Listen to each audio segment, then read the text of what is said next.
Hi everyone, today we'll talk about how to solve your Roblox locked. To know how to fix how to solve Roblox locked account, you should just go to settings. Here in this page, you will enter two apps, default apps, app settings.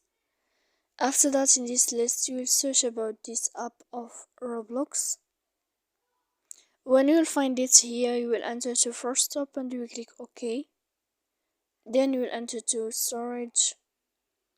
After that, we click clear cache, and in the end of all these steps, then you can turn off your phone, and of course you can turn on your phone again. So please don't forget to support us by like and subscribe.